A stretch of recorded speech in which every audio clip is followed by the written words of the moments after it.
A cubic container this size will hold 1,000 litres or 1 kilolitre of water. The swimming pool shown is filled to a depth of 2 metres.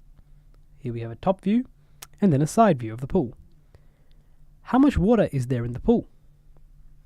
So we know that 1 cubic metre, as we can see here, a 1 metre by 1 metre by 1 metre cube, will hold 1,000 litres.